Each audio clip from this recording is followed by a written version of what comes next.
Welcome to your home dashboard. Now this is what a typical home dashboard will look like once you've worked on the system for a little bit. This first card here indicates the number of follow-ups that are due. So in other words, maintenance tickets that have reached their follow-up date and that you should follow up on today. It's basically the same list as the one showing here at the bottom. Then the second one shows how many unresolved tickets are there. And this is the same query as the one that you can find from the maintenance ticket menu option. So if you click on view, it's just a shortcut to get you to that query faster. The third card indicates how many inspections there are for the next 7 days that are allocated to you as the user. So if you have 5 or 6 inspections that you are supposed to do, that will be showing here as 6 inspections, for instance. And if you click view, it will show you the list of those inspections that are upcoming in the next 7 days.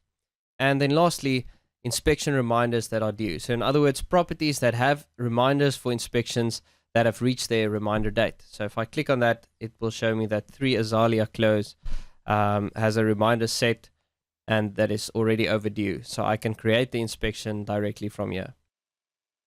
Now, if I scroll down a little bit, you'll see that there's a section called Maintenance Stats.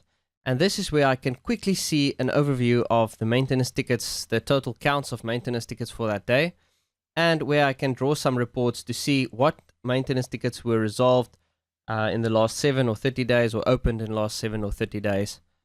So you can easily then export that to CSV or Excel or PDF, and that is a nice management reporting tool. Now at the top, you will see there's also a tab called Inbox. So if I click on that, that will take me to my email inbox in Red Rabbit. Now the first one that you see is the combination of all the read and unread emails for this specific user or that this user has access to. But there is also options to pre-filter on only the unread. So if I click on that, it will filter them and only show me the emails that have not been marked as read or only unlinked. So typically most emails that are related to maintenance will be linked to a maintenance ticket. So if I go back to this one, for instance, you'll see that if it is linked to a maintenance ticket, it will have a maintenance ticket reference number in there.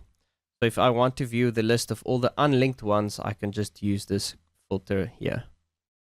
Okay, now let's have a look at some of the navigational features and filters that are available.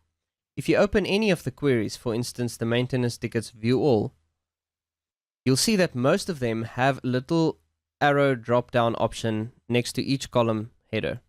If you click on that, you'll see it has the option to sort ascending or descending, and there's also an option for you to turn certain columns on or off so that you can specify what you want to see when looking at this query.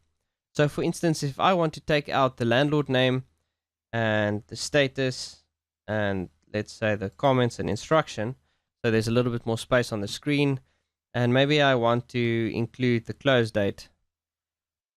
All right. And then you can also drag the columns to any position that you want. Let's say I want to have this last action right at the end. You can resize them. And then once you're happy with this layout, you can click on this cog to save the settings, the height and width of this column. So next time you open this query, if I save this and I close it, now next time I open it, it will still have that same format. So if you want to restore the defaults, then you simply click on this Restore Default Settings. And then next time I open it, it will be restored to the default that is provided out of the box. You can use these filters at the top to easily search for a property that you're looking for. So you can type in a part of the property name or the entire property name. It's not case sensitive, but just make sure that you type it in the correct order. So if it's 144 Newton, don't type Newton 144. Rather just type Newton or just type 144. That's the easiest way to look for it. So even when you are opening a new ticket, for instance, you'll see there are some filters at the top that you can use to easily find the property that you're looking for. So typically you can type the number, press enter, and then find the property that you want to use. You'll note that most of these queries also have 2 filter options. So if you want to do a little bit more advanced filtering, you can use the filter option from the columns drop-down, and then you can specify 2 filters per column. So for instance, on the log date, let's say I want to see all tickets that are after or equal to a certain date.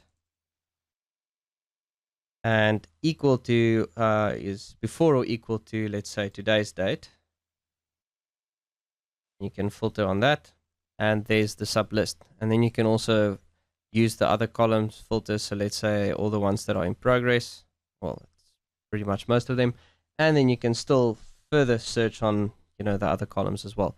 So you've got very powerful reporting capabilities. And once you've done all your filters, you can click on this icon to export it to CSV if you want to further manipulate it in Excel. Lastly, you will note that at the bottom of the query, there should always be a paging bar if there is more items that can fit into one page. So in this case, it's displaying 1 to 20 of 92. So in other words, there will be 5 pages. So to navigate to the next page, you simply click on the little arrow pointing right. So if it only shows 20 and you know there's supposed to be more, it's most likely because it's paging, and you can see the size of the page on this side and the total number of items next to it. You can also see in some cases you might see a legend like this at the top that basically just indicates what this icon on the left hand side is for. So in the maintenance tickets case, the blue is medium priority tickets, green is low priority, and high priority is the red one.